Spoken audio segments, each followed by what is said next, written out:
Big Show's in control right now. But he hasn't been able to pin the champion.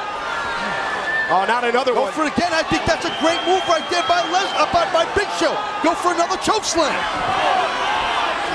a minute. Where the hell's he? Where's Big Show taking Lesnar? I don't know what he's doing. Big Show's doing here.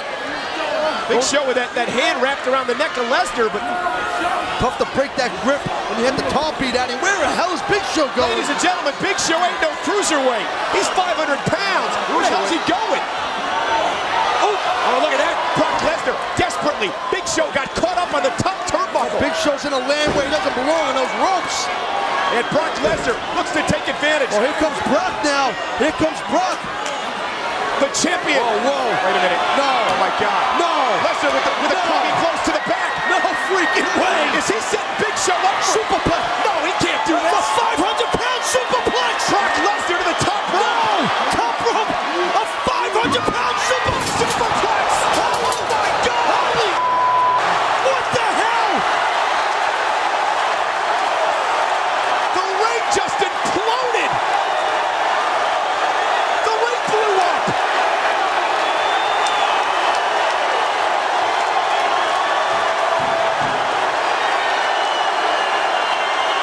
Both Lesnar and Big Show are down and out.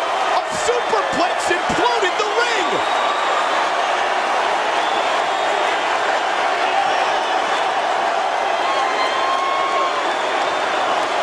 Oh, my God. This is amazing. I've never seen anything like this. Look at this. Look at this angle right here. This shot right here. You'll see the whole ring concave here. Look at that. 800 pounds. Oh, man. Take another look. Look at this straight up angle here. I wonder what that registered on the Richter scale.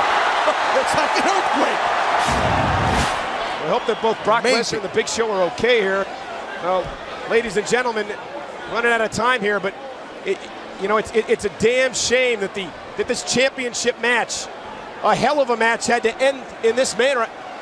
I don't know what to say. It's not much to say. We just hope both Big Show and Brock Lesnar's health, they're intact. I mean, a lot of medical personnel out there. Again, let's take one more look at this before never we seen go. anything like this. This is amazing. Let's just listen to it. Wow. It's amazing.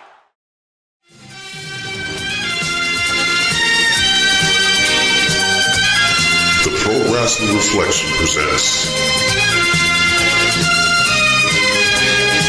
Pro Wrestling's Greatest Rivalries. With your host, the Professor, Chalbello Veracruz, Tommy Wonder, and JB. We revisit the greatest grudge matches of all time.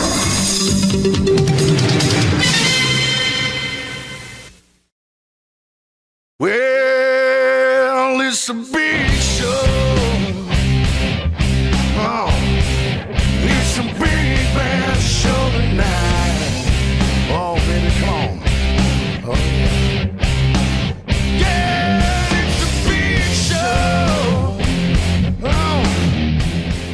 What is going on there, Reflection Nights? Yes, it is the last August of the summer. It's the last weekend of the summer, and you know what that means. The PWR Podcast here at the PWHustle Network, the PWR.com, is going to be going on a little summer break, a little summer hiatus, if you will. But before that, we have to close the summer. We got to end the summer on a great note, and what better way to end the summer than giving something that my partner in crime wanted, to give a People's Choice, a TW choice, a Dum Dum Duo choice, an Iron Stomach choice, a conservative, liberal conservative choice. You know the spiel here at the PWR Podcast. Well, before that, before we even go on a hiatus, I want to thank the Magnificent Summer. I want to thank the Elite Eight. I want to thank the Naughty Nine. I want to thank the Hameen Knights. I want to thank the Hammerites. I want to thank the PWCites. I want to thank the Vito-ites. Y'all make this enjoyable for me, but again, real life situations have to happen, so the PWR will be going on hiatus, but don't fret. The new fall season will be coming. New episodes, new episodics, new movies, new rivalries, new spotlights, and of course, a new platform episode. Untapped Potential is coming. And now, I got all that out the way. I must introduce myself because I am vain like that. And of course, I'm kind of dragging it along for a special reason for all the video people. If this gets uploaded for YouTube, I'll explain to all the audio Reflectionites in a second. But I am that man. I am that studious man. I am that stupendous man. But most importantly, I am that glorious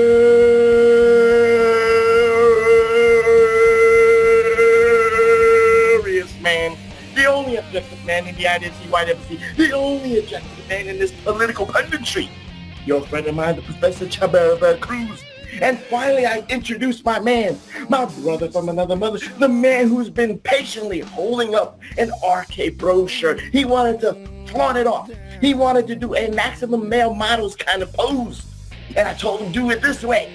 But he's been holding it. It's not, he's not frozen Reflectionites on the YouTubes. He has just been sitting patiently waiting to be introduced. He is your friend of mine. He is the conservative liberal, the liberal conservative, the iron stomach one, Mr. Wonderful.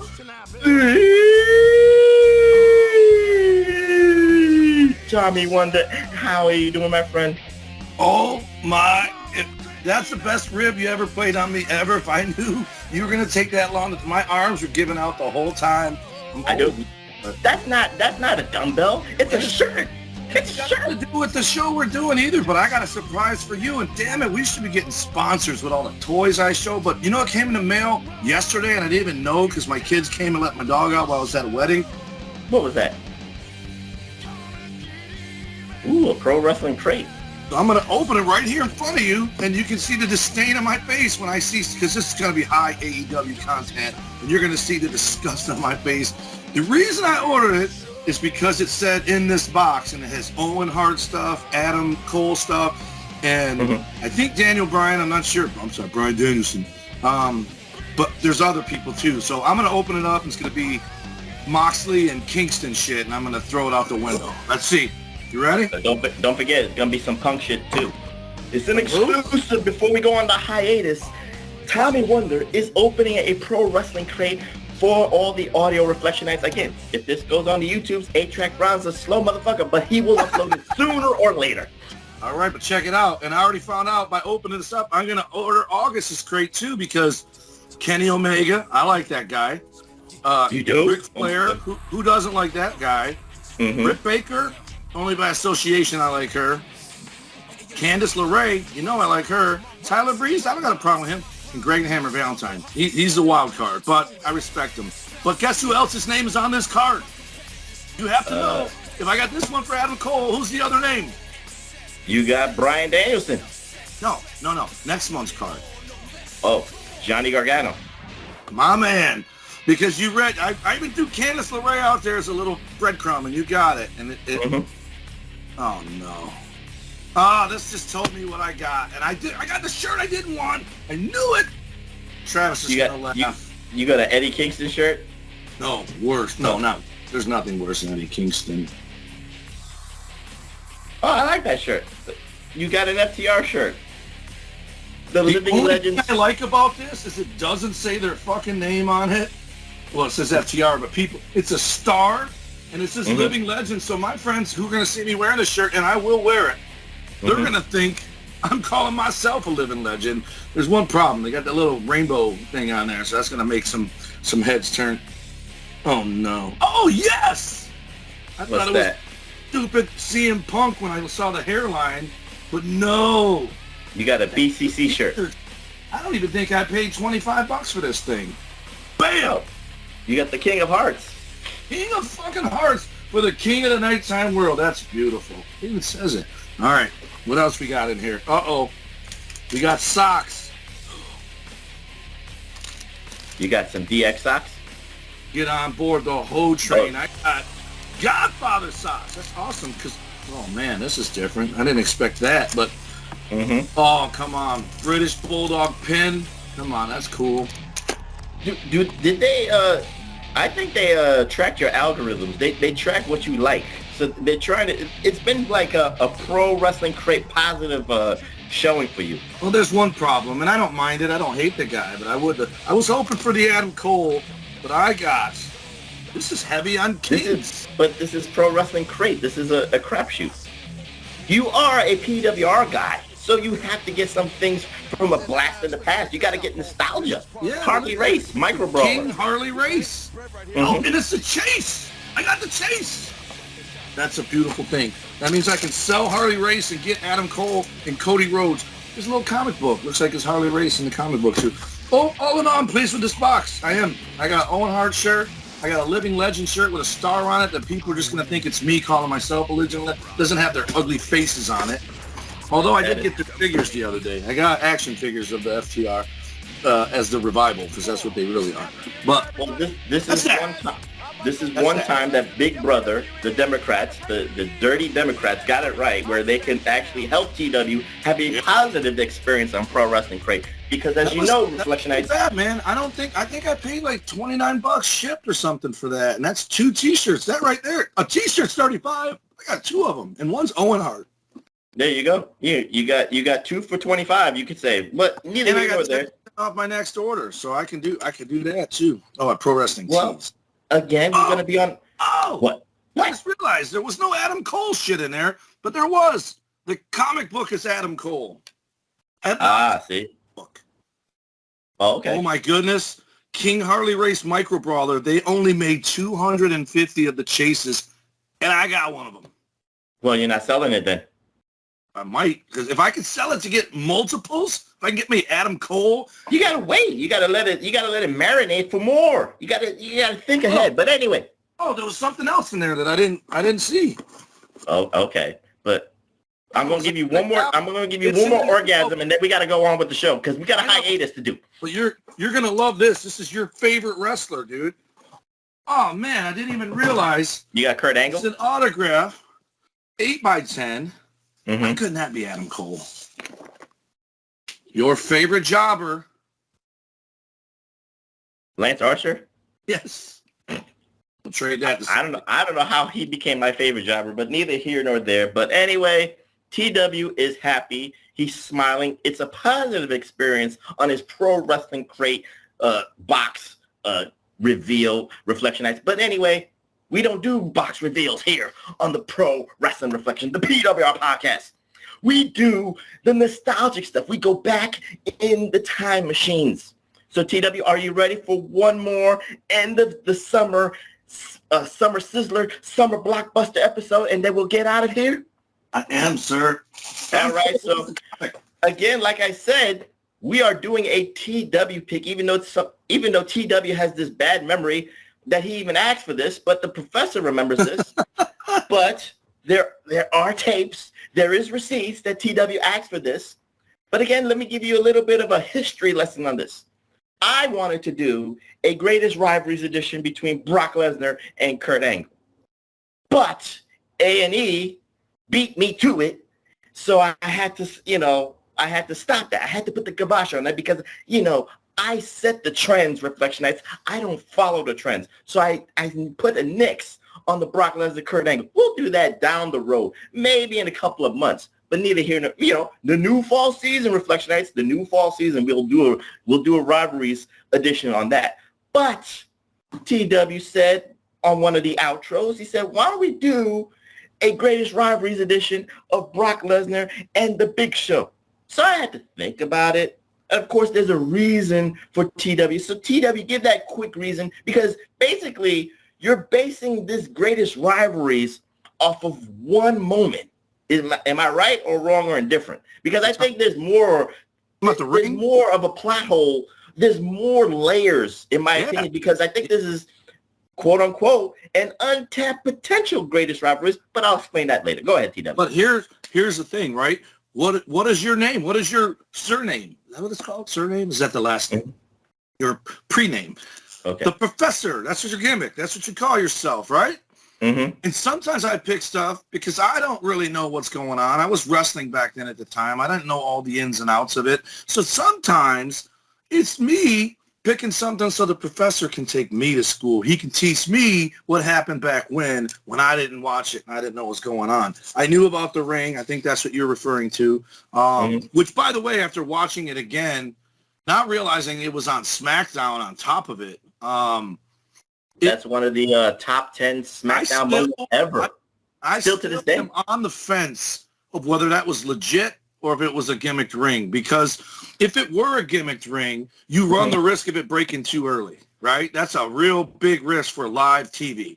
And you have the risk of other wrestlers having it break in their match. And the flip side of that is, well, they're not 500 pounds and 750 to 800 pounds combined coming off the top rope together either. However, the way it ended, this is where I think maybe it was a gimmicked ring, is they land there, and I know there's headsets. Vince is talking to the ref. He's talking to the commentators. You could very easily have had a finish there, right? Like a double 10 count or whatever, and you didn't know the ring was going to break. And you could easily have Vince say, all right, tell him to stay put. That's the finish. We're going on. But the timing of it, breaking when it did, the show ended like within minutes of it. So it almost looked too perfect for it to be an accident. But like I said, the way it broke, and you watch it over and over again, and that the two ring posts snap, and then the other ones just kind of give way but don't break. So maybe they did gimmick two posts, and they just probably told everybody to stay on the one side of the ring. Or some clown who makes $5 an hour was under that ring waiting to remove pins or something so that when they did it, it broke. But either way, it's, how did you describe it? Top what? It's a top 10 Smackdown moment to this day.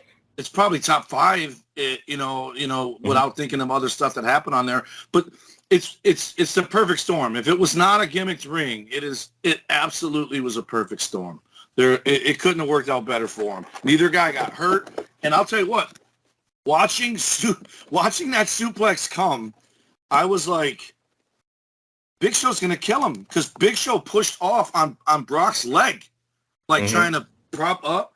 And I'm like, that's going to make him fall backwards instead of being able to extend out.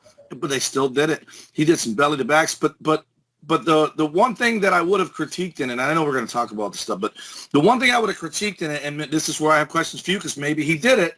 We watched another match that we're probably going to talk about later on, which is, you set it up perfectly to like lead into the next rivalries, by the way. But Big Show should have been doing a move on TV to explain why he would even go to the top rope. That was my only critique of it, because I took by the reaction of the commentators when he climbed the ropes. And I get this part too. He climbed the ropes and one of them goes, he's not a cruiserweight. The Big Show's going to top rope, like they were stunned by it. But I would expect that moment to be at WrestleMania, SummerSlam, Hell in the Cell, even Royal Rumble main event. For it to be on SmackDown, it's almost a waste and a telegraph. Like, you knew he was doing it. I understand where you're going, but this is why I call it an untapped potential greatest rivalries, because, again, I think you're basing this per se, and I think Reflection Eyes might look at the professor and say, this ain't the greatest rivalries ever, one of the greatest rivalries ever. I think because of this, what you're talking about is one of the greatest moments in a rivalry, because it's very pristine. It's very objective right there. It's that one moment that 9 out of 10 hardcore wrestling fans will always remember. That's why I said, like you said, could be a top 5. I say it's a top 10 SmackDown moment still to this day. There's 1,200 episodes of SmackDown. It's been on for 25 years. So with a grain of salt. This was 20 years ago. So right. So you've had 20 years for something to undo it, and hasn't. Right. But I also think it's a good rivalry, because, and the reason I brought it up to you was, at the time when I brought it up, I had seen a few clips of it, not the ring breaking, but them. Right. And I don't think anyone's going to put Brock Lesnar. He's probably improved leaps and bounds since 2003 as far as having good matches, but I don't think anyone's putting him on their Mount Rushmore of workers. You know what I mean? Like, I hate saying workers, because I still think Hulk Hogan worked crowds, so he's a good worker. But wrestler, if we're going to fuck it, we're just going to be subjective. Wrestler. So, science. How about that? And you're never going to put Big Show on there. But for me, with these two, they had good matches, and they did the right thing. They were short. They weren't 30-minute, Iron Man matches. And if you ask me, they beat the shit out of each other. When I watch them, especially the stretcher match, they're killing each other with these stretchers and then killing each other with chairs. So that's why I think it's a good rivalry. It was intense. I think it is intense. I'll give you that. I think it's an untapped potential greatest rivalry for a specific reason. They actually needed each other because of the timing. And let me start with, because Brock Lesnar is very easy. I think it's very, cut and dry, TW. And I'll say this. 2002, he's already, it's a moonshot push, if you will, Reflectionites. He's already the king of the ring. He's already being, represented by one of the greatest managers in the history of professional wrestling, and that's Paul Heyman. He already beat Rock at SummerSlam 2002 to become one of the youngest heavyweight champions in wrestling history. He already defeated Undertaker, in a Hell in a Cell to garner even more mystique, building a legacy for himself. And of course, TW, he was called the next big thing. But of course, the dance partner was needed too. And that was the Big Show, Paul White.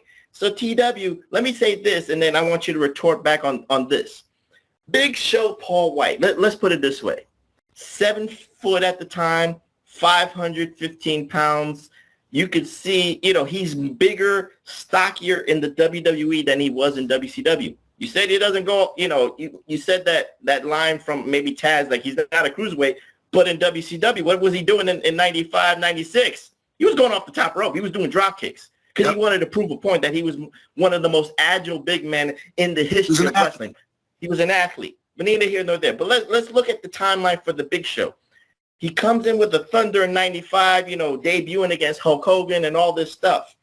He has a monster angles with the NWO. He has monster angles with Luger and Sting, yada, yada, yada, Ric Flair, one of the youngest WCW heavyweight champions. So he had his own rocket ship push.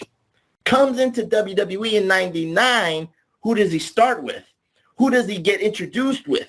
Stone Cold Steve Austin, one of the greatest names in wrestling history.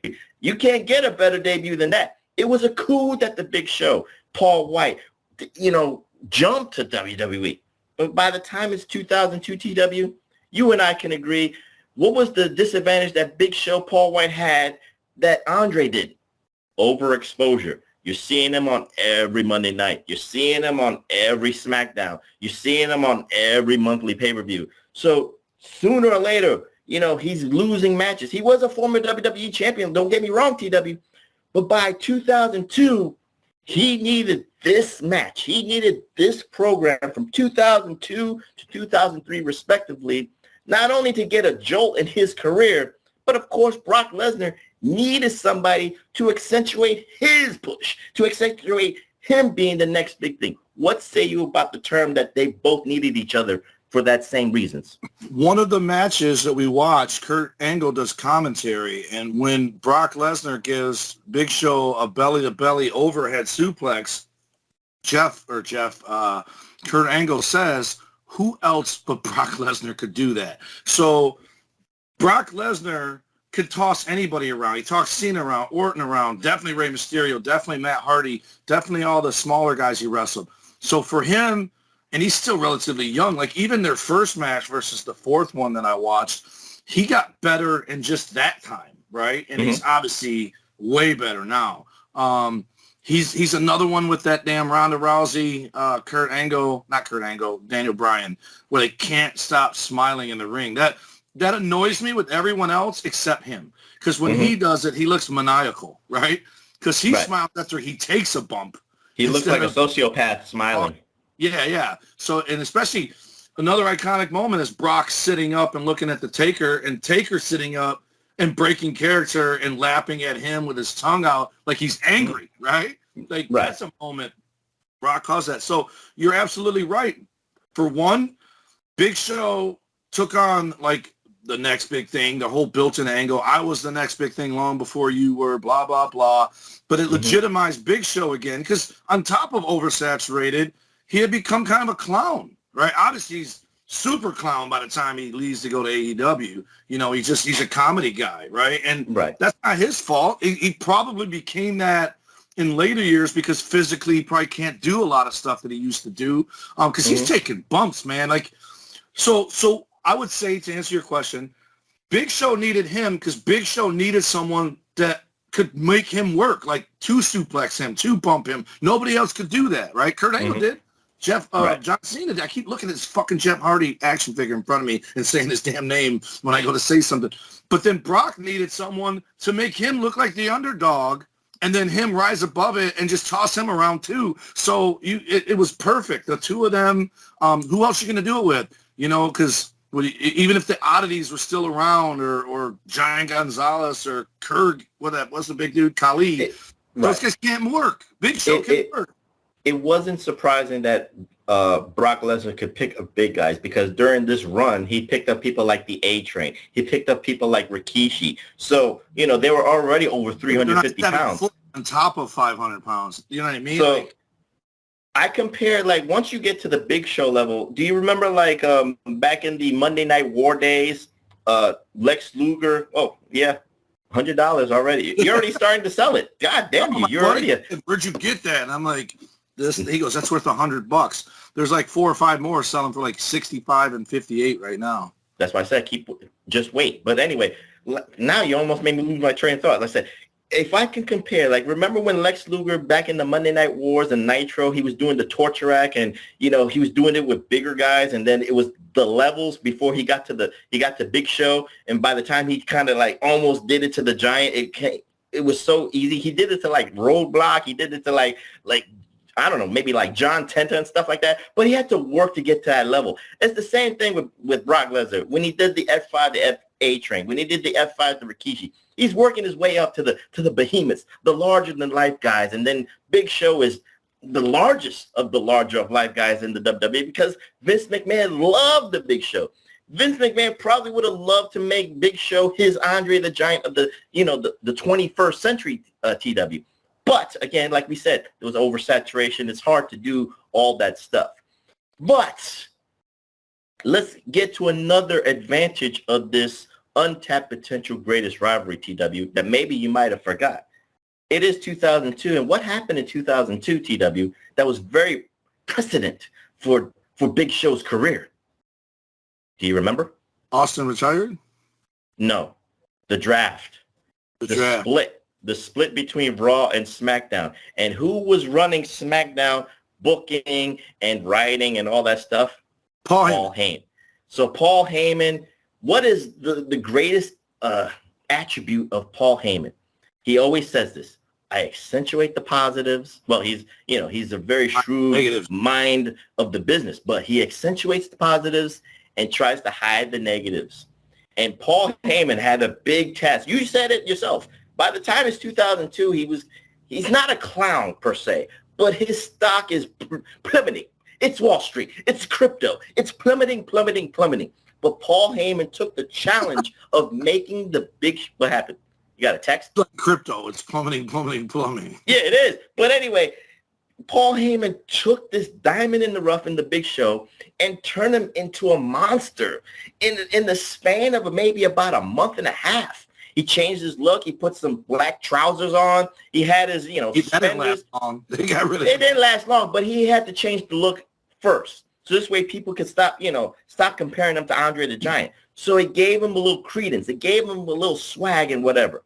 So now let's talk about 2002. Again, Brock Lesnar's the champion, and TW, he needs to be fed some challengers. Of course, you could say, was he fed The Undertaker in Hell in a Cell? That's debatable, TW. But now the Big Show is the SmackDown storyline. Now Big Show is working until Survivor Series 2002 TW. And the main thing was Paul Heyman was getting into Brock Lesnar's head, saying that he's too big, he's too monstrous. You can't pick him up. You can't F5 him. So he's already setting the tone for this storyline. So what say you about building towards Survivor Series? Because again, like you said, the optics is there. Brock Lesnar being 6'4", 275 pounds, give or take, TW. He's coming in as the underdog. The monster is an underdog against the Big Show. What say you about this Survivor Series build-up? That's brilliant selling for the fact that I don't remember how over Brock was. Times when I'm watching the promos and stuff, I can't tell if he's the heel or if Big Show's the heel, because Paul Heyman being with him almost makes him the heel. But the crowd reactions were almost pro Brock, so it was a slow burn to turn him face too. But just to give you a little taste of how long ago this was, when Brock is sitting there listening to Paul talk all that stuff, like, you can't do this, you can't do that, he got mad at Paul, like, dude, I'm Brock. And he picked up a TV and slammed it on the floor. And it was a tube TV that there's probably big-ass ones that I almost broke my back off. I've never seen that TV before and thought, what the hell was that thing? And like you said, those are the TVs that took two people to lift. Now, you got TVs twice as big, people carrying them like a trapper keeper under their armpit walking out of Best Buy. But, so they did it brilliantly because it garnered sympathy for Brock. Even if he was a heel, you know, you just, if as a fan, you're like, man, I don't want Big Show to be champion. You're like, no, I want Brock to be, you know, or whatever. But even that match that it led into was just, it's short, but it's well done. Like, why Paul Heyman isn't running one of those shows to this day is beyond me, because, like you said, he's not asking for ingredients. He's making the best of the ingredients you give him. He probably is asking for stuff. He got Punk in there. He was with Curtis Axel for fucking 5 minutes, but he's asked for guys, but he still makes what you give him work. And I wouldn't be surprised if he gets some more reign, unless he doesn't want it anymore, because obviously he's older. Well, like you always say, you make lemons into lemonade. So Big Show is a perfect example of a big-ass lemon that he made a giant tall glasses cool. And this is before ECW 2.0, right? Yes, this is way before that. This is 4 years before ECW 2.0. So he obviously has a soft spot for Big Show. Yeah, he does. You know, he has respect for Big Show. But also, again, I think, like you said, if he's given the Big Show, Vince McMahon knew that Paul Heyman could make it work.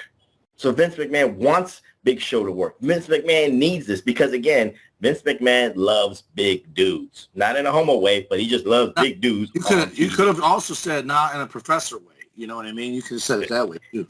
Shut the hell up. I don't care if we're going on a hiatus. But anyway, let's talk about one of the first matches in this untapped potential greatest rivalries TW. Like you said, these matches lasted like from a range of 10 minutes to 20 minutes, but it made an indelible mark in the history of this rivalry between the Big Show and Brock Lesnar. So we got to go back to Survivor Series 2002 in Madison Square Garden in front of 20,000 people. Brock Lesnar's coming in, being represented by Paul Heyman, going up against the Big Show. So again, this wasn't the main event per se, TW, because the main event was the Elimination Chamber. But this was one of the high-profile matches. And I think, TW, the smart crowd in New York City was expecting some kind of fuck finish. But I don't know if they even expected Paul Heyman to fuck over Brock Lesnar. What say you? Because Big Show becomes the new heavyweight champion and is now being represented by Paul Heyman. It's again, it's the only way you make Brock a babyface. You have to get him off of him, right? You can't have him with Paul, unless Paul all of a sudden becomes a cheerleader and then he's not him, right? That's his whole gimmick, is he's better than you, he speaks down to you, he's a weasel, all that stuff.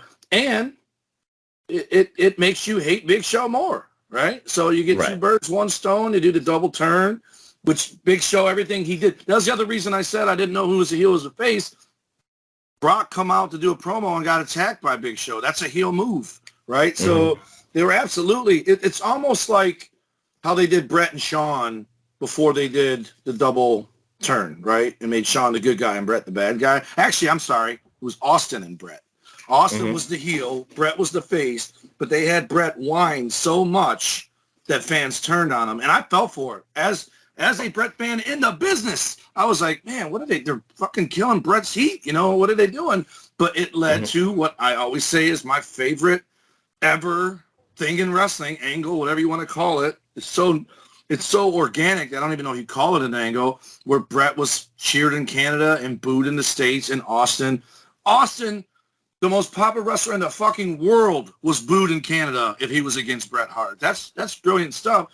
And they did it slowly to do the double turn, and it worked. And it worked here too, but obviously not to the level of people cheering for Big Show and France. I don't think here, by the time, Brock Lesnar, the people were cheering for Brock Lesnar no matter what, even with Paul Heyman. Right.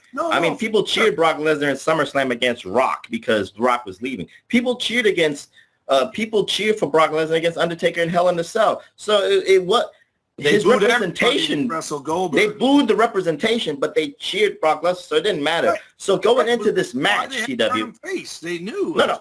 I tell you all the time, the easiest way to become the most popular good guy is to be the most hated bad guy first. It's the same emotion. But in this match, TW, there was a caveat because before this Survivor Series match, TW, Brock, like you said, was coming in as the underdog, but there was a reason he was coming in as an underdog. He was injured. He was playing the tape. He had the taped ribs. So Big Show had a target to go after. So what say you about, the optics of this? Big Show trying to go after the injury that he created by throwing him off the Smackdown stage. So the optics was there for a quick 10 to 15-minute match. And, of course, Paul Heyman, fucking up the reign. And people are like, why are you going to fuck up? And, again, this is 2000 TW, so, we can nitpick and say, well, his reign lasted from August to November. That's 3 months. I mean, again, you're calling him the next big thing. But, again, like you said, like a lot of people say, the belt's a prop now. So, it's about booking. It's about storyline. So what say you about the whole, aura of this first clash between Brock Lesnar and Big Show? Side note, as short as his reign was, his other reign that was short was the youngest champion ever. Like, the second he left like he did, he's the reason Randy, okay, bro, look, he does tie into the show. He's the reason Randy Orton, to this day, is still the youngest world champion ever, because they did not want Brock to have that honor because of how he left. They were upset about it. It felt like he did it high and dry, that they strapped the proverbial rocket to his back. And, for all we know, I mean, taking the belt off him the way they did, if Paul had a problem with it, it was the right thing to do to turn him face, because it made you hate what Paul did more because he took it from him, right? So it made sense for him to lose the belt to turn good guy. And like I said, he got it back quick anyway, right? So, and then he gets it also, and remember, it also helps, again, Big Show, again, gets the perks of this, because not only is he in the main event storyline against Brock Lesnar, the next big thing, but now he's got representation with one of the greatest managers in wrestling history. So if you're associated with Paul Heyman, you are associated, at the time, Paul Heyman was supposed to be the quote-unquote SmackDown general manager, if I'm not mistaken, at this time, give or take. It's a big deal that Big Show is being involved in these A-plus storylines. I just wanted to point that out. Go ahead, finish your thought. It legitimizes Big Show for all this build to bring him back. Putting the belt on him legitimizes him, and it also makes you vested in Brock's now chase to get the belt back, which, again, didn't take long, and he got it back. But I don't have any problem with him losing the belt that way, because if you build Big Show up all the way like that, and let's talk about it, a year later, he's still kind of in the picture, right? Right. So if he just loses to Brock, it's the equivalent of Lex not winning the belt from Yokozuna. Even though he didn't lose, he won by countout, didn't get the belt. Lex was never the same there again. He was. It would have all that build up for Big Show would have been for nothing. You did it right. You protected Brock. It's his first loss ever. And now within the next year, now that he got that loss out of the way, we know that building up to these other matches that we may or may not talk about, he ends up tapping to Kurt Angle. He loses to Taker. So he can lose now because you've gotten rid of the shit. How long do we make him undefeated, right? Because if we're being fair, You know, I throw a lot of praise to WWE, or Vince McMahon specifically, and a lot of shade, if you will, to the competitors. If we're being fair, Brock is their Goldberg. You know, 5 years later, but he's their Goldberg. And if you keep him undefeated too long, then you look blatantly like you're creating another Goldberg, and then you run the risk of people not liking him and hating him. And the good thing about him was he's a heel. I think he might have been face when he first came out, wasn't he? Or did he come out with Paul Heyman right away? He came out with Paul Heyman right away. Perfect. So they did it right. They did the right way. You make him a heel first, so if they do reject him, he's already a heel anyway. It doesn't matter. Because look what happens with Rocky. Look what happens with Cena. Look what happens with Reigns. If the fans feel like you're pushing a guy on them, they push back. They don't. So Brock was just well done. It's kind of funny, and we'll talk about the second match. Your favorite, your greatest moment of this rivalry in a second. You get them in out of order, by the way. No, I know. I'm just saying, but we're going to talk about that no matter what. But right. I just want to say this because, again, we're going on a summer break, so it doesn't matter to me. But you can always come at me at my Twitter at PWHustle, PROF. But dude, slide right into them DMs. Of course they do, but then they get rejected because, you know, they're heartbroken. You know, either way, I don't care. One at a time. Yeah, one at a time. But anyway, TW, you talked about, like, you know, WWE not trying to create a Goldberg clone. But guess what? There's a Brock Lesnar clone right now in 2020 Deuce. Yep. His name is Parker Boudreaux. He's got a nice look, TW. Don't get me wrong. He's got the tattoo. I disagree 100%. No. Let me just say my piece. I'll say this. What? His look now is better than the shaved head version of him. There, he looks like the eyes have hills. But I give you that. But representation matters, right? Right. Brock Lesnar debuts with Paul Heyman. So you cannot get any better representation. You cannot get a better showing. Parker Boudreaux's kind of representation, from an NXT side, you had Joe Gacy, and he was a bald-headed dweeb. On the AEW side, he's in this group called the Trustbusters with Sonny Kiss, a guy named Slim J, and Ari Daivari. TW, you're killing this guy's. Parker Boudreaux's thunder has been killed by two organizations, and he doesn't even realize it. Right. That is what representation means. You got to present. If you think that somebody is your next big thing, if you think that this person, male or female, no matter what, TW, is going to be your next big thing for the next 5 to 10 years, TW, representation matters. Brock Lesnar, from the jump, that representation mattered, and look where he is to this day. One of the... Again, he's a Professor's Perspective wrestler of the decade for the 2010s. That means something. But Parker Boudreaux, in the first 6 months that I've seen him on TV, TW, representation on two organizations has been to shit that I don't really care about. Agree, disagree, I have a different take. So you just opened up a can there. I did. When the WWE thinks they have the next big thing in you, and less than a year later they release you, there's a reason, right? Right. And that's, I think, inevitably going to be AEW's downfall, because I hear what you're saying where they've already fucked up with him, but I think Tony Khan's reason for signing him was he bought into the hype that they had when they were calling him the next Brock Lesnar. So the second he got his hands on him, he's thinking he's picking up a fumble and he's going to run it back for 6, right? But the reality is, I'm telling you right now, like, when they said he was the next Brock and I saw pictures of him, like, oh, he looks like him a little bit. But there was, like, just a random picture.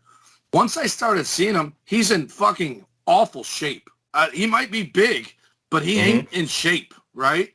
The only thing that's really Brock about him is that albino look he has to the color of his hair and eyebrows and that shoulder pose. That's it. You take those two things away, and I seen him wrestle on either Rampage or whatever. I don't even know if he wrestled. I think he just got in there and pummeled somebody. But there's two things I don't like about it. Again, who they put him with.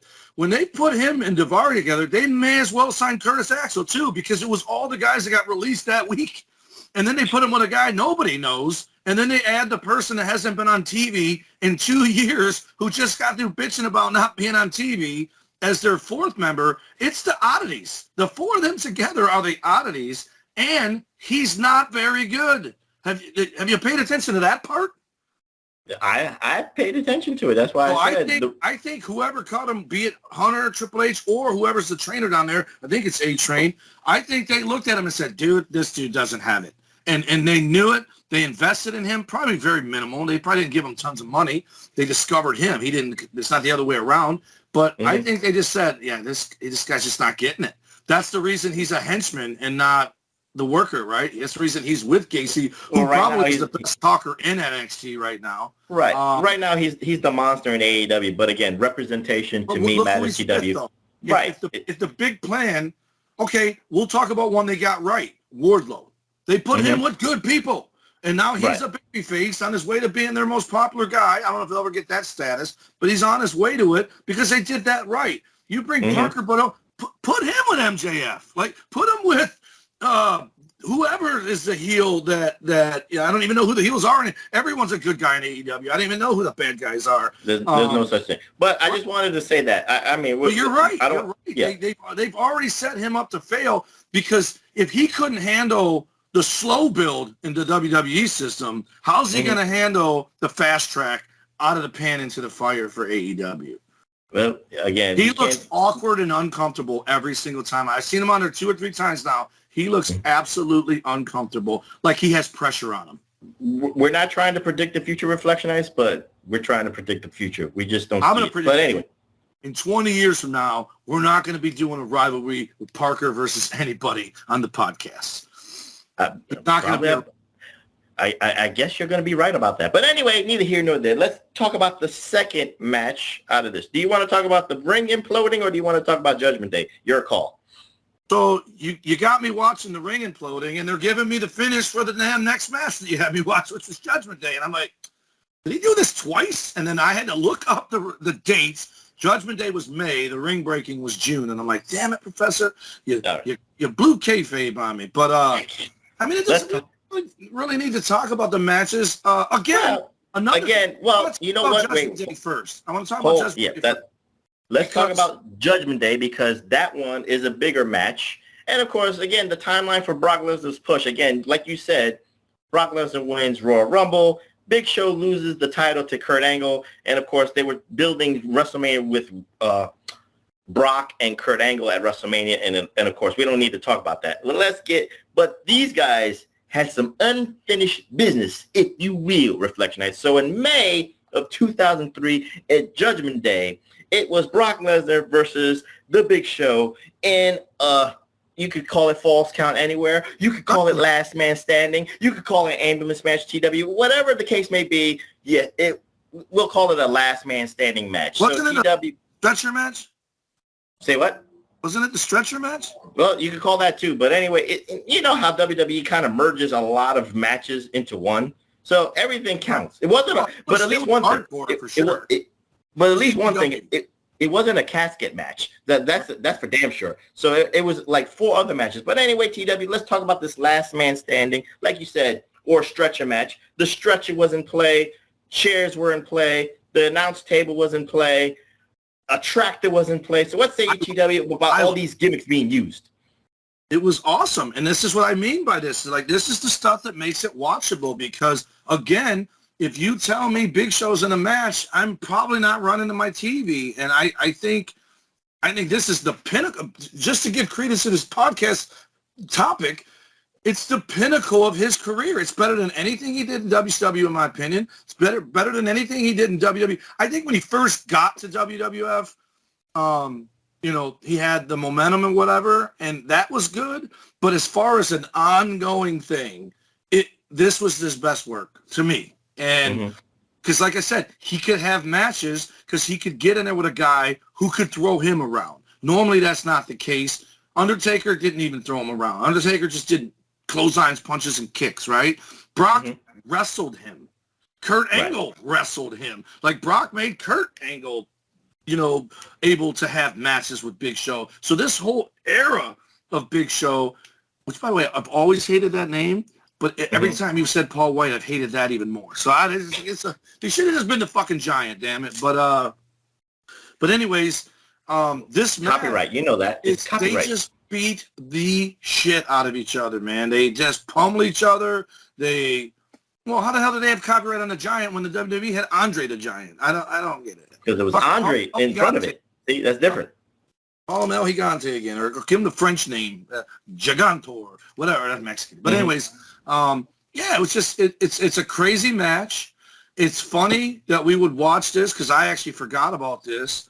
But recently, Brock brought out another high-low and lifted the ring up in the match with Roman. So it's almost like if you watch this match and if you look at the state of Brock over the years, he almost turned into Austin Angle, where bringing prop trucks and vehicles and stuff to the ring. And this match is, but TW, that's what they wanted out of Brock Lesnar. This is why, again, not only being called the next big thing, but Vince McMahon looks at Brock Lesnar and he sees, I got something here for the next 10 years with Brock Lesnar, because he's I think he was 24 coming in to on the main roster in 2002. So, 2002, he's 24 to 2012. He would be 34 at the time. He could have had a 10-year dominant Hulk Hogan-esque, Rock-esque, Cena-esque run. If it wasn't for, Brock Lesnar leaving, in 2004, where would Cena be? But that's neither here nor there. That's another story for another day. But TW, like you said, with this match, there was actually a little twist with this kind of ending because, Big Show beat up a lot of people too before he got to Judgment Day. One of the people that Big Show beat up, Reflectionites, was little Rey Mysterio Jr. He beat the shit out of him. He lawn darted him. He did the punch on him. But of course, Rey Mysterio is that little gnat, that little cockroach that would not go away from the Big Show. So Rey Mysterio, TW, played an integral part of Big Show losing this match because, of course, it distracted Big Show enough for Brock Lesnar to use the tractor, put him on the stretcher, elevate him, and take him to the back. So, TW, let me ask you this from a hindsight booking perspective. Did Rey Mysterio sully a great match, or was it, I guess, as long as it makes sense, he was needed for this finish? That's what I was alluding to earlier when I thought, okay, Brock is the full-on babyface here. He goes to the back to get the tractor, which leaves the opening for Rey to come out to immediately get his ass kicked, but he did the 619 to his belly. I actually think they should do this more because the crowd reacted to it. The finish didn't happen because of Rey. Wait a minute. What do you mean do more of? Okay, so... Is this a general statement, or are you just talking about this match? No, what you're talking about specifically, Rey Mysterio coming out. I was waiting for Benoit to come out next because Benoit was on that stretcher. He had names on the stretcher, but it wasn't crossed off because Brock saved Benoit. So it's weird the timing of Rey coming out because he didn't come out like almost every other babyface, like even Bret Hart coming out in WCW to restart the match because he said, you're not screwing Sting like they did me, whatever. That's usually the other babyfaces coming out to save the babyface. Rey came out, to use a wrestling term, he went into business for himself. He didn't come out to help Brock. He came out to get revenge on Big Show, and they did it perfectly. It was also a stall spot, so Brock had time to go get the tractor, right? Yeah. Otherwise, why wouldn't he be counted out, even though it's not non-count out? So anyway, but what I like about this is normally that situation, it's a heel interfering and beating up the babyface even more. When, if you think about big picture, you just said it. Big Show beat up a lot of people leading up to this match. There should be more wrestlers coming out who have nothing to do with the other babyface. They're there because of their hatred for the heel, so they're not trying to help them. They're trying to get retribution for, Big Show messing them up. Almost like the closest they do to coming to doing this on a regular basis is when, like, I think they did it to Nia Jax in the Royal Rumble where everyone's fighting, and then when a person comes out, everyone stops and goes, my enemy's enemy is my friend. They all turn and beat that person up. Was it Chyna in the Royal Rumble where all the dudes gave her their finishers before tossing her over the top rope? I think Randy Orton gave her the RKO. If it wasn't China. No, that was Nia. That was Nia Jax. It was Nia doing the guy battle roll. Yeah. So anyways, that stuff, because if you pay attention and you listen, the crowd eats it up. They love it because it's comeuppance. And that inevitably, that's what wrestling fans want. They want the guy who they don't like to get their ass kicked, guy or girl. And they do it, and the people like, yay, you know? And so that match the other day, what's his name? Drew versus Kevin Owens. And they did something that is sadly lacking in both AEW and WWE. And a lot of, I mean, I'm sure it happens in NWA and MLW too. Impact maybe. I don't know if it happens in Impact because Scott D'Amore would correct it. But these guys go out and have matches, and they never, ever look to the crowd to either tell them to piss off or, hey, come on, let's go. They might do it coming to the ring, but once the bell rings, they wrestle, and they never include the audience into the match. When if you look at guys like The Rock and you look at guys like even CM Punk, fuck it, I'll give him some credit. He stole it from The Rock. But when they just side-eye the audience before doing something, listen, the crowd responds every time. They love it. They eat it up. And so when you have Ray come out and do the 619, it might be one of the biggest pops of the match when he does it. And then he immediately gets his ass kicked, and the crowd's like, damn it, now we need Brock again, right? So Brock comes out with the high-low and then dives off of the fucking pallet into the ring onto him, and the crowd goes banana for that. So listen to the 7 of you listening to this. This is the one match, if not all the ones we're talking about, this is the one to go watch. It's just so well done. And the finish is a rib. I just watched a Big Show commentary or whatever, or it might have even been Billy Gunn and Road Dogg talking about it. I watched one of theirs. It was Big Show. He said he's afraid of heights, and he was pissed at Brock. I just laughed at him like, ha, ha, ha, you mother. But it's so well done. Like, and again, if you would have told me 20 years ago, because I didn't see it live, if you would have told me 20 years ago that I would ever have that much praise for a Big Show match, not because I don't like him, I don't have a problem with him at all. I just don't think he's particularly good at wrestling, right? He's good at being a wrestler, like, you know what I mean? Like, I loved him as a monster heel, and that's what he is here, but he's having him and Brock. I'm so glad you decided to pick this one. So thank you, A&E, for stealing the other one he wanted to do. Because I see Big Show in a whole nother light. Like, I constantly add figures to my repertoire, and you've got me damn near thinking about adding a Big Show figure to my collection because why not? This series of matches. It's apropos. At this point, I definitely got guys in there that I wasn't a huge fan of growing up as a kid. Just respect factor, right? So, but this is his best work. I can't say it enough. The Big Show in this feud for a year, because the match that we watched last is almost a year after Survivor Series where he wins the belt from a year after SummerSlam, but neither here nor there. But before we talk about that match, which was more of a gimmick match to build something else, Reflectionites, let's talk about the moment that ingrained in TW's brain, and it was a SmackDown match from June of 2003 between the Big Show and Brock Lesnar. Doesn't matter what happens before it. All that matters is you got up there and you got a superplex off the top rope and the ring imploded. Now, again, TW, is it original in the terms of doing something gimmicky to the ring? No, because years before that, I have to give credence to ECW.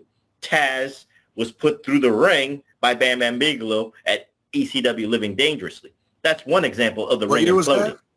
It was 1998. What about when Big Show chokeslammed somebody through the ring? Undertaker. That was 1999 on a Monday Night Raw. He chokeslammed The Undertaker. Again, a great example of trying to put a rocket ship to the Big Show. And again, that was one of those quick moments, those quick evolution of going up the mountaintop, if you will, for Big Show.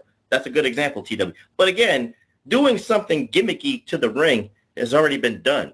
So again, I guess with this match, TW, we don't have to talk about the finish, or we don't even have to talk. It's a rivalry between these two. They beat the hell out of each other. So the question to Vince McMahon, if I'm reading his mind, if you will, TW, is how do I top a holy shit moment. Implode the whole ring.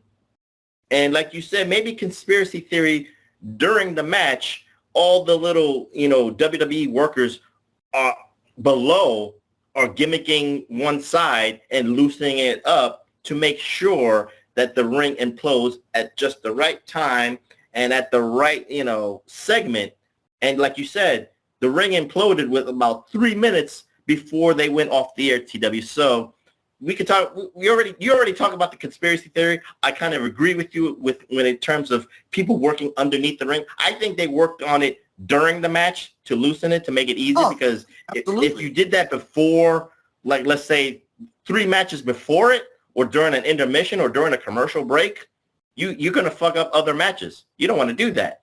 So I think they did it during the match. That's just my hindsight. What say you, TW, about this? They did anything. Moment. They had to do it. I was at a show. My first show in the States was Sabu versus Tuco Scorpio, and they broke the ring, and that shit wasn't planned, and they wrestled for fucking 10 more minutes with no ropes. It was ugly, but they made lemonade out of lemons because the crowd ate it up, and the ring just broke. Now, just so you know, a lot of these rings, the ropes are tension, but there's a tension wire under it too, right? So they could have easily, and this is what they would have to do, while those guys were getting on the top rope on the one side of the ring, you easily could have had 2 guys slip underneath and just release that tension cable under the ring, and you'd never even see anybody working on the ring.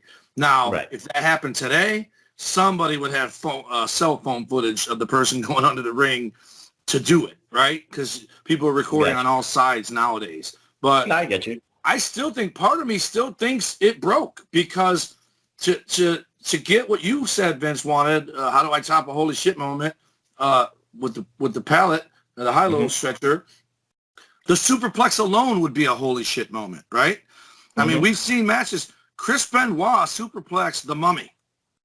And I'm saying, look, hold your thought. Let me just say this. The holy shit moment to me is like Brock Lesnar F5's Big Show. That's a holy shit moment. Right. Brock Lesnar body slams Big Show. It's a holy shit moment no matter what. Right.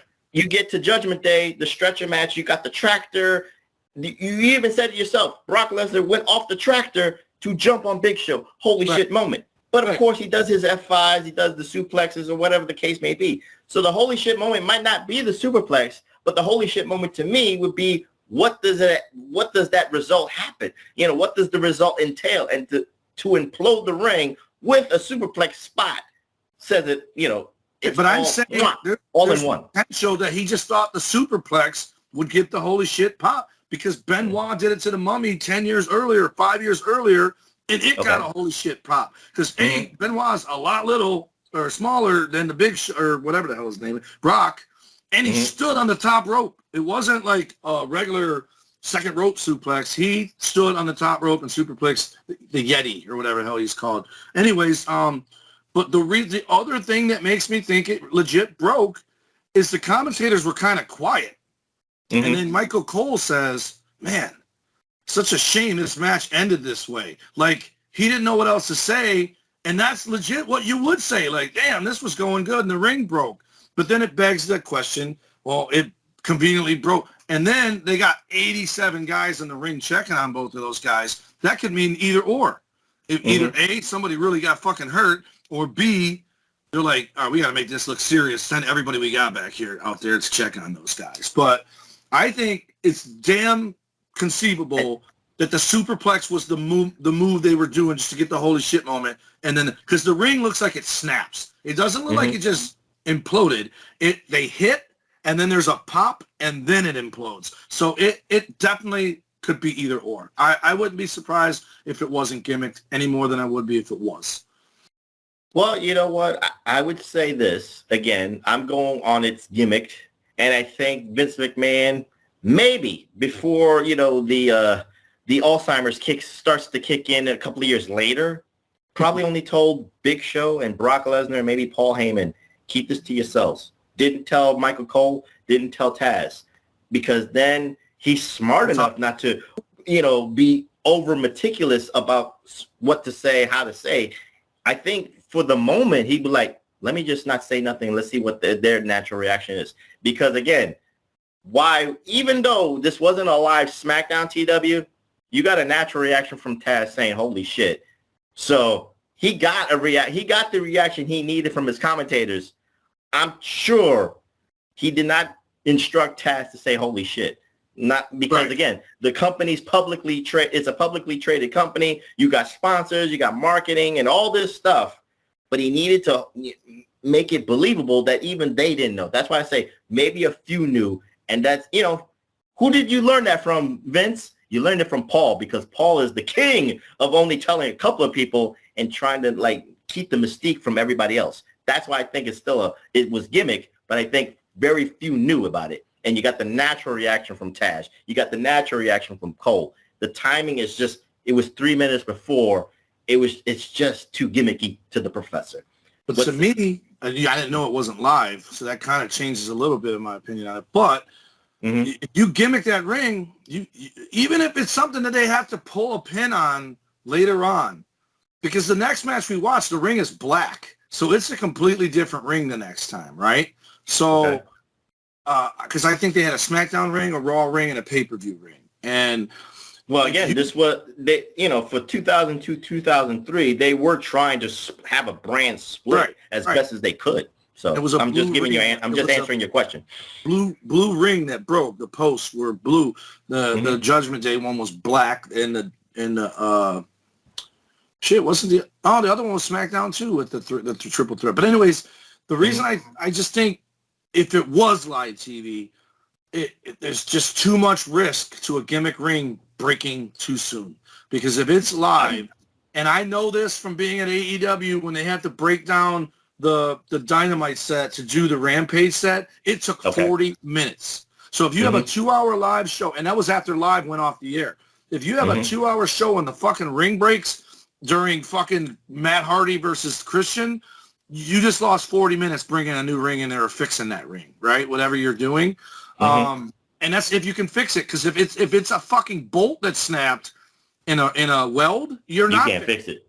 You're not. So you'd have to bring a whole other post out after finding out which post broke, or two posts, right?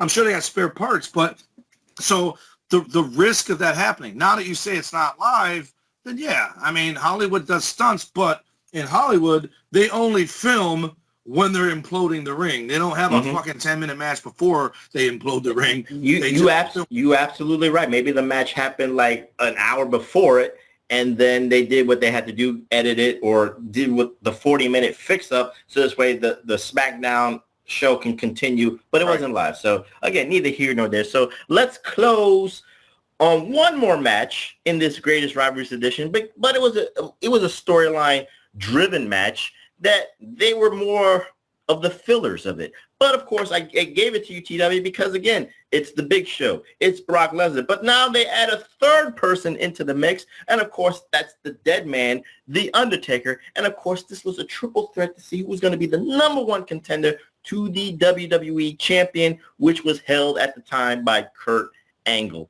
And, TW, when you add The Undertaker, you add a triple threat, again, the stars align, you could say, because again, this is Undertaker at his, you could say at his prime.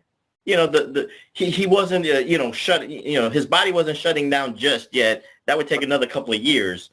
But The Undertaker delivered here, Big Show delivered here, and of course at the end, The Undertaker becomes the number one contender by hitting the last ride on who? Brock Lesnar. Just like you said earlier, you had to get the loss out of the way. So this way you don't look at it. He's not undefeated. It's believable that he can be defeated, but it doesn't stain Brock Lesnar's stock. It doesn't stain his momentum. It doesn't stain, the rocket push to the moon. What say you, TW, about this triple threat match and all the variables in between? The best part of this finish, right, is the fact that they did what I thought they should have done leading up to that superplex. Big Show should have done something successfully up there to show why he would even go there in the first place in the match with Brock, right? So in this match, now we've already seen the superplex, so now everyone thinks it's coming again, right? Uh-oh, here we go again. But it gets stopped, and they don't do it, and that's genius, right? It's got to be Paulie. He knows. Let's tease another superplex. And they also teased another move. You probably didn't even catch this.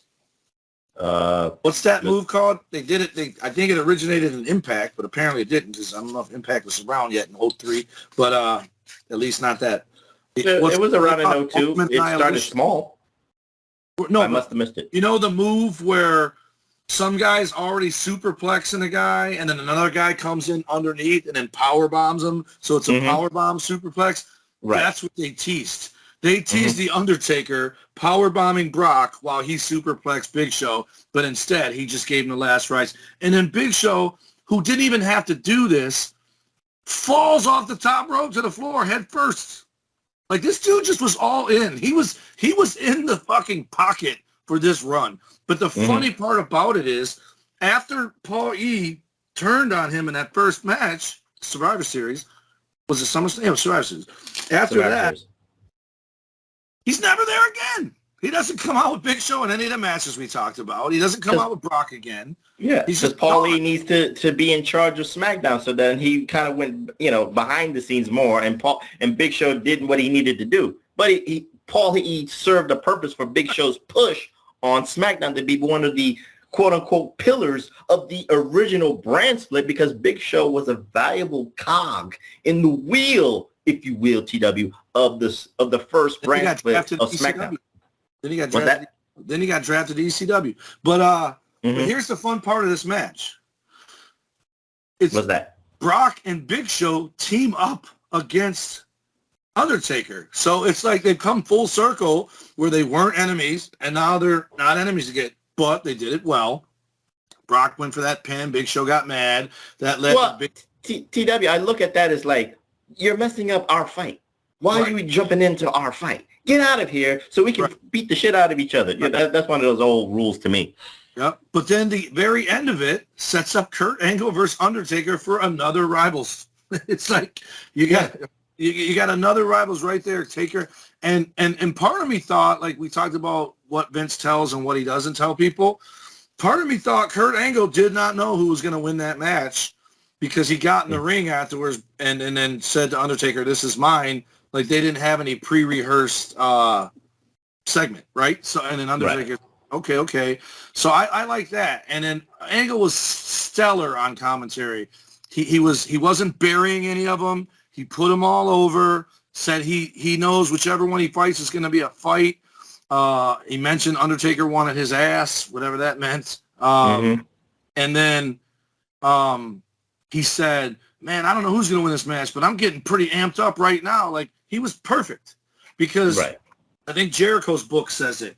He called Davey Boy or somebody old, and when he got in the back and he said, "Listen, dude, you did nothing for our match back there. You just told everybody I was old. So if you beat me, it means nothing for you. And if I beat you, you look like the asshole that lost to the old man." He goes, "That's cheap heat. It's low-hanging fruit." He goes, "Don't do it." He's like, your goal is to build me up so that when you beat me, you look good doing it, not bury me so badly that nobody even cares if you beat me. And then if I beat you, now you just look like a schmuck. And Jericho took it to heart and then never did it again. He calls people pieces of shit. He talks smack about them. The word is time-honored tradition. That's what it's called. Right. You don't bury your opponent. And Kurt Angle put all three of those guys over. It was good. And it was, like you said, it really isn't part of the feud, this match. It just happens to be two supporting players. And I think it's actually pretty, again, to the 7 of you who want to watch these matches, it's a nice send-off to send them back to their thing and then elevate Undertaker to Kurt Angle's title. You just remove the title from their feud, which you already did when Angle took it from Big Show anyway. But now they're not fighting over the belt if they continue this rivalry. They're just fighting because they're rivals. Right. So let's put a bow on this Rivalries, TW. And again, let's just say this. I didn't give you this match to watch, but they kind of celebrated their feud in 2014, if you will, TW, because, Brock Lesnar and Big Show had I think it was either a number 1 contenders match or one of them was the champion. I think Brock was the champion going in. I'm not too sure, at Royal Rumble. But it was a match before Undertaker. It was a match before Brock Lesnar got to conquer the streak. But again, they were trying to celebrate the feud. But again, by that time, TW, Big Show, I don't want to call him an afterthought, but like you said, he got comical. He just wasn't the same Big Show as 2002. So he became an attraction because he wasn't featured. Right. He just showed up every now and again when they needed a big guy. So what say you as to put a bow in how instrumental that these two needed each other at the perfect time, at the perfect opportunity, at the perfect situation? A brand split, remember that, number one. Number two, Big Show needed the next big thing more than I think Brock Lesnar needed him, unless you have a different take. But put a bow on this Rivalries edition, and then we can get out of here for our summer break. Again, it was a perfect storm. You had to reestablish Big Show. If you're going to do the brand split and you want him to be a pillar, then you got to fucking wash him. You got to clean him up, put him through the laundry, and legitimize him again. And they did that.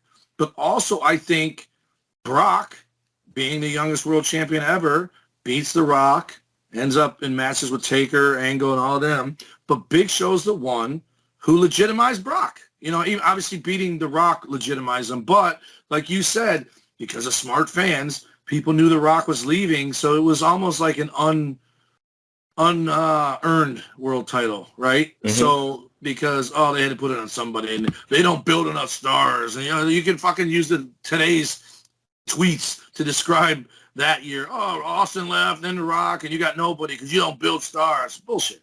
We're fucking 20 years later, and we're talking about John Cena, Roman Reigns, CM Punk. We're talking about a lot of guys who were nobodies at this time who are now somebodies or became somebodies. But I think Brock needed Big Show just as much because, again, it's easy to throw around Rey Mysterio. You know what else I want to say? I can't believe I didn't say this earlier. You know what is absolutely underrated? What? Brock Lesnar selling. When he takes the leg drop from Big Show in 2 of the 4 matches we watched, he does like a kick-out bump. Like it's beautiful, and it makes Big Show look like a fucking monster, right? Because Brock is a monster. When he takes those clotheslines from Big Show, they're so stiff, but he still goes up in the air and then bumps from up in the air. He doesn't just fall down and take like a snapmare clothesline, like where a guy just bumps right away from contact. He goes up in the air, and it looks like he ran into a brick wall. His selling is a thing of beauty, and to his credit, that's why I'm glad I finally got him in my little Hall of Fame over there, even though he's an active wrestler. He's in the active wrestling show, not the Hall of Fame show. But I read the other day, it was his idea for Goldberg to squash him. It was his idea. And the one thing I took out of this, you're never going to believe this. You ready? He's business-minded. No. I finally think it took this rivalry to make me think, in hindsight, Austin should have done that job on Monday night instead of walking out. I was always on Austin's side for the last 20 fucking years. But looking back, if Austin knew what Brock That's a big hindsight, PW. That's a very big hindsight. I'm saying in hindsight. At the time, I'm 100% behind Austin for that. Like, what? And Austin's self-preserving. Like, if he does this, I'm nothing now, right? He saw that. I don't know that he would have ever been nothing. They would have just done heel-face turns again to get him back up. But he wasn't around much long after this anyway. So I think in hindsight, and I think Austin's even said this, if he had to do it over again, he would have done it. Because, A, he wasn't around much longer, and B, if you knew what Brock was going to go on to become, you would have been the catalyst for it. Like, you were the guy that sent him on his way if you did it. And didn't Flair do it instead? No. Hogan did it too. He made him believe. No, but the match that Austin just went on home, instead of coming to Raw, he went home. Flair ended up doing it that night. I forget who the substitute wrestler was, but it could have been Flair. But Flair would do anything for the business. So with that being said, Reflectionites, we close the summer out in style, in PWR style, as we do a Rivalries edition with the Big Show and Brock Lesnar. So TW, let's give out those socials one more time before we get out of here on a summer hiatus, and then we'll be springboarding to the new fall season at the PWR Podcast here at the PWHustle Networks at podbean.com. Give out those socials. Let's get out of here. All right. The Pro Wrestling Coalition Network is at PWC Network at podbean.com. And then you have BigVitoBrand.wixsite. Is that what it is? Wixsite, yeah. PWIXsite.com or patreon.com/The Big Vito Brand. Big Ray is at Big Ray Hernandez. That's our dude. I had to defend him on the TikTok because some asshole girl who goes by she, her, they, them. I don't know how that works. But she got on him for recording some dude getting high at the subway. Like Ray was the bad guy for having to be subjected to this guy at 1 a.m. in the morning. Ray already told me he appreciated what I wrote. So because the one thing I like about TikTok is it's mostly friendly. I mean, there might be videos making fun of stuff, but the people using it are mostly friendly. So when I saw that, it rubbed me the wrong way. So at Big Ray Hernandez, you really think TikTok's friendly? I've seen a site called Libs of TikTok, and those are some deranged people on TikTok. Yeah, well, I don't follow that shit. I'm talking about the regular ham and eggers like you and me. I watch that stuff. That's funny. Oh, okay. I sit around on my couch doing the filters all the time now. It cracks me up, but it's a fun place. So I don't like. You know, if it says Libs of TikTok, then it's asking you to come there to be an asshole, right? So I'm just saying. I've seen those. I'm just saying. Right. The ones I interact, it's fun shit. It's people doing silly things like cooking foods, like because they saw someone else cooking. But anyway, Big Ray Hernandez. Follow him at TikTok and Twitter with that handle at Big Ray Hernandez. And then ours, of course, is at PWR Reflection, or actually it's not PWR, it's just PW Reflection on Twitter. And then mine are Tommy Wonder 19 is Twitter and Instagram. Snapchat is Number Wonder. Facebook.com/Tommy Wonder. And then my TikTok and my friendlier Twitter are at the Tommy Wonder. Cool. And you can find me on my Twitter at PWHustle, PROF. That's PWHustle Prof. And of course, if this gets uploaded, it'll be available, Gooch, on the PWHustle networks, on the YouTubes. Follow my brothers in arms, the man with the documents, the man who knows it all in the political spectrum, Billy Ray Valentine at Obi-Wan You Know Me, and the king of the reactions, 8-Track Brown, at his Twitter, 8-Track Brown. And again, Reflection Nights, we're going to take a little summer hiatus. We're closing the summer out with the rivalries, and we'll be opening the new fall season with what? New episodics, new movies, new spotlights, new rivalries, and of course the next platform, Untapped Potential. You can't see that, but anyway, neither here nor there. We'll see you in a couple of weeks for the new fall season of the PWR Podcast at the PWHustle Network.com. I'm the professor. That's Mr. Wonderful, Dum Dum Duel, and it's so Tommy Wonder saying goodbye, and we'll see you in the fall for the new and approved Pro Wrestling Reflection Podcast. Peace, bro.